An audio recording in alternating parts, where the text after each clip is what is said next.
Normally, I like to address subscriber questions on Sunday, but this Sunday I was busy, so that's why I'm doing it here today. And I received a question from one of the subscribers, Sina Bazargan-Lari. And Sina asks, I tend to agree with Ray Dalio that the market is similar to 1937 and a correction is still due. I recall you had a video reviewing Ray's message a while ago. Do you still feel the way Ray does for next year, or do you see a rebound? Well, thank you for the question, Sina. Let's take a look.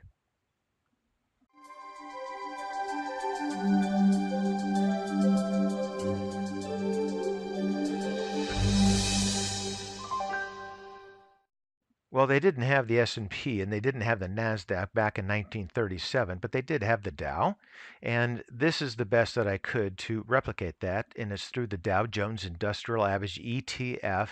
It's the diamonds, and the symbol is DIA. And I love reading about Ray Dalio as well as Warren Buffett and the other icons because they always have interesting things to say. And if you listen closely, you can always pick up some interesting information that's very useful for each of us as investors.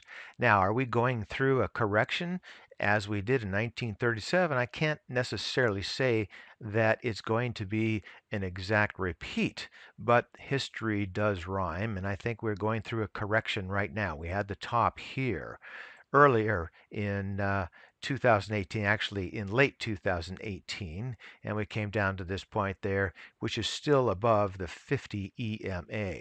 So we went through the 20 EMA, and could we go through the 50 EMA? That's absolutely a possibility.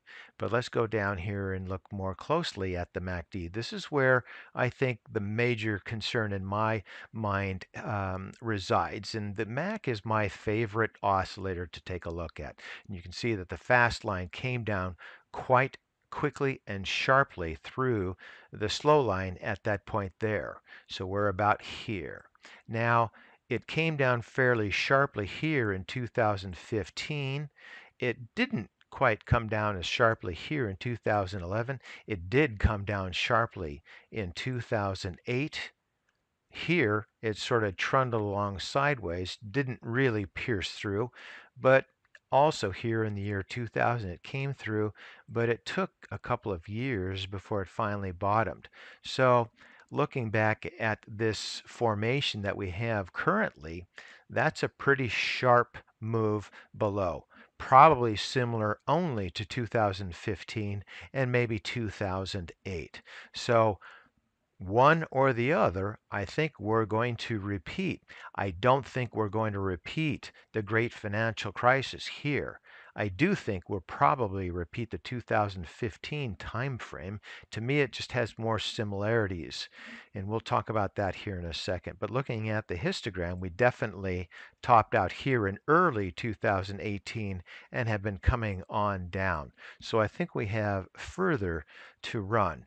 Now, in 2015, actually, we started probably in 2013 and ended here in early 2016.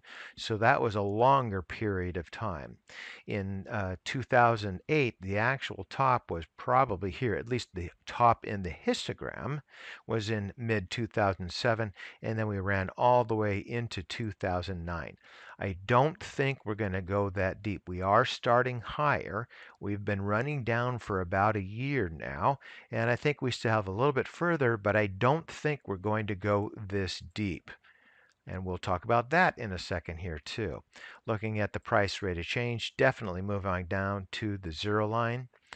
Maybe not going to go down as far as there. At least I don't think that is the probability. It's always a possibility, but I don't think it's the probability. We started up here. We are coming down here at this point. This one started up here, came down here. I just tend to think that the move in a lot of these oscillators is going to fall short of going all this way down. I think we'll probably end up here, maybe maximum depth at that point there.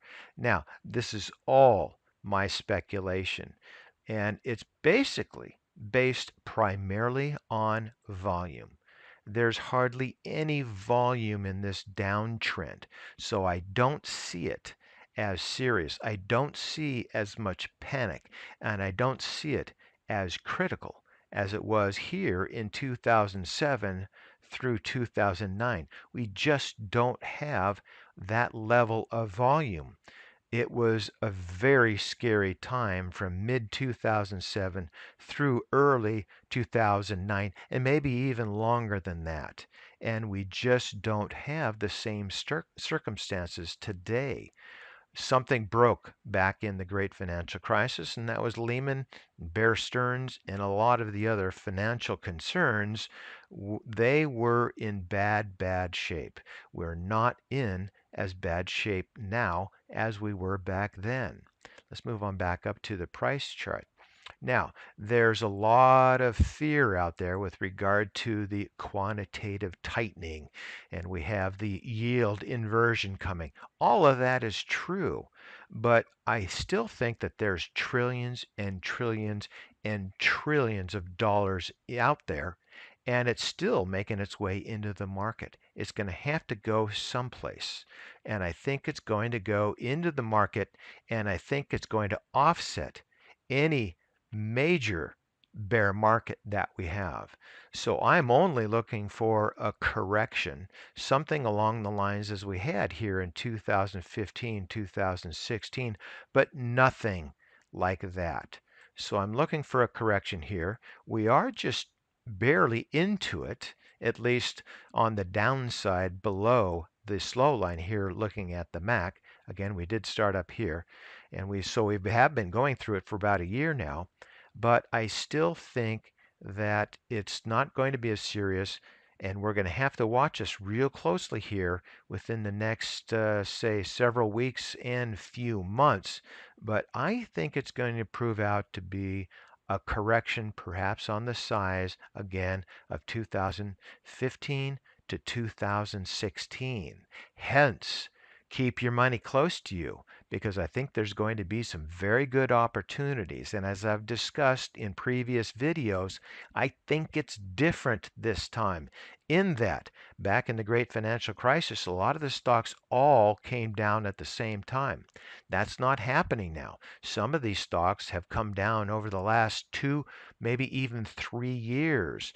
So when those stocks came down, when they had their correction, their bear market, I think that they took out a lot of the steam that the market had, and I think it's kind of like a release valve, and I think that that has helped the market, and I think the market is going to have a lot softer of a landing.